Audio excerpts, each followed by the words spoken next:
Pelo sinal da Santa Cruz, livrai-nos Deus nosso Senhor dos nossos inimigos. Em nome do Pai, e do Filho e do Espírito Santo. Amém.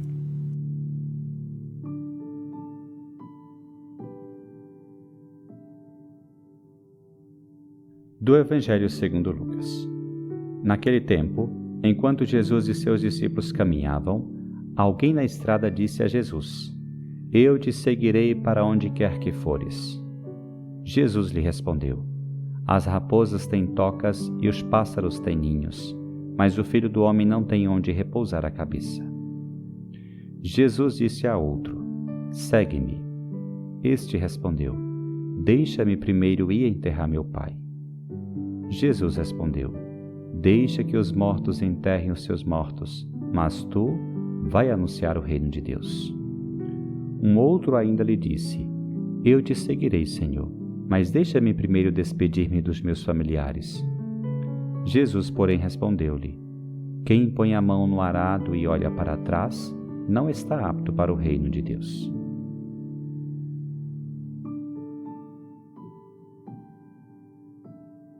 O Evangelho de hoje nos oferece 3 casos anônimos de vocação. O primeiro e o terceiro são espontâneos. O segundo, porém, é chamado por Jesus. O importante são as 3 frases do Senhor a respeito de cada caso, que expressam a radicalidade exigida pelo seguimento de Jesus. Ele já havia antecipado isso em alguns versículos antes. Se alguém quer vir após mim, negue-se a si mesmo, tome a sua cruz e siga-me.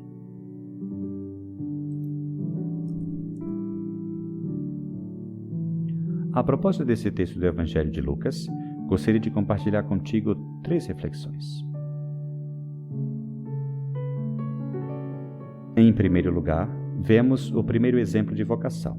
Alguém se aproxima de Jesus e diz: Eu te seguirei para onde quer que fores. É generoso, espontâneo e teria ficado tão fascinado por Jesus que desejaria segui-lo dessa forma, onde quer que fores. Essa radicalidade dessa figura anônima permite que Jesus diga: O Filho do Homem não tem onde repousar a cabeça. Ao contrário das raposas e dos pássaros, que têm tocas e ninhos, Jesus não tem casa, nem morada fixa, nem propriedade, nem família. Por outro lado, essa expressão fala de austeridade. O próprio Jesus vive aquela pobreza evangélica tão característica de Deus, aquele desapego às coisas, aquele não lar envolto em confortos, caprichos e luxos, uma atitude que dá verdadeira liberdade. Mas essas suas palavras também falam de itinerância. A condição de Jesus é caminhar. Sua vida é ir de cidade em cidade. O Espírito Santo arde nele e o impele a anunciar o reino em todos os lugares. Como seu discípulo, ouça as suas palavras. Ide e anunciai o reino de Deus. Tu também és chamado a compartilhar essa mesma austeridade, a não se deixar levar por coisas que acabam por ocupar o seu tempo e até mesmo o seu coração. E tu também és chamado a caminhar, a deixar o teu conforto, os teus hábitos, as tuas seguranças, rumo a uma vida de busca contínua de Deus e do irmão, uma vida em missão. Olhe para ti mesmo por um momento. Tu és austero ou tem muitos luxos, alguns até escandalosos? Vives a caminho ou estás muito confortável, ou pior ainda, estagnado?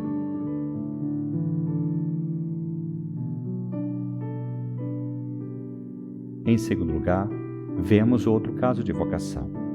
Agora é Jesus quem toma a iniciativa, embora na vocação, no chamado, a iniciativa seja sempre dele.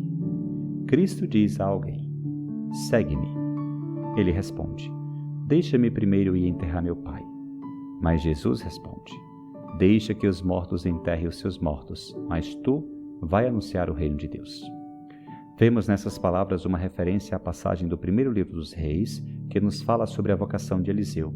Ela nos diz que o grande profeta Elias escolheu Eliseu como seu discípulo, e Eliseu pediu a Elias que o deixasse despedir-se de seus pais, e o grande profeta aceitou sem qualquer dificuldade.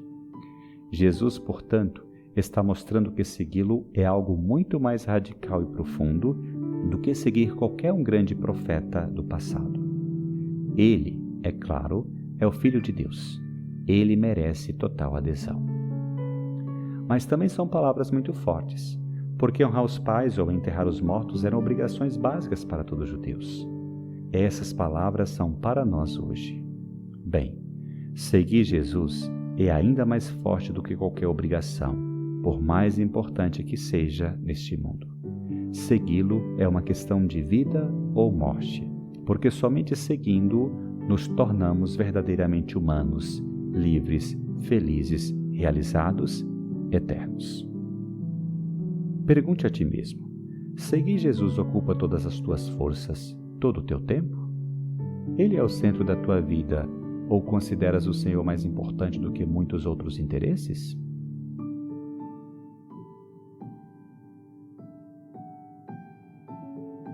Em terceiro lugar, vemos o último exemplo de vocação. Alguém se aproxima de Jesus e diz: Eu te seguirei, Senhor, mas deixa-me primeiro despedir-me dos meus familiares. Então Jesus responde com uma frase exigente, mas ao mesmo tempo bela: Quem põe a mão no arado e olha para trás não está apto para o reino de Deus. Talvez essa seja uma referência à passagem do Gênesis. Na época da destruição de Sodoma e Gomorra, foi transformada em uma estátua de sal por olhar para trás. Mas aqui Jesus também usa uma comparação que qualquer trabalhador rural de sua época entendia muito bem. É preciso uma mão forte no arado e um olhar para frente para abrir os sulcos com decisão. Como arar bem se fica olhando para trás? Por isso, Jesus te convida a segui-lo com determinação. Não vale a pena olhar para trás para se afundar nos pecados do passado, nem se encher de nostalgia. Muito menos tu podes olhar para trás para lamentar o que deixou para trás para seguir a Cristo. O verdadeiro discípulo deve caminhar de mãos dadas com Jesus, olhando para frente, cheio de esperança, sabendo que caminha com Ele em direção a Deus e que assim conquista tudo. Tu és daqueles que olham para trás com frequência? Tens medo de dar passos adiante com Jesus porque está deixando para trás coisas que valorizas hoje?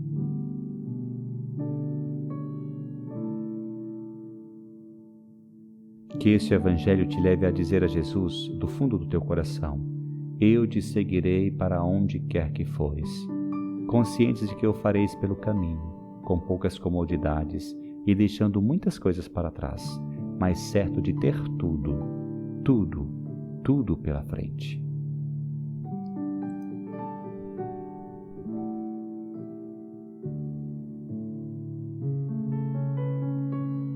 Que o Senhor te abençoe, te livre de todo mal e te conduza à vida eterna.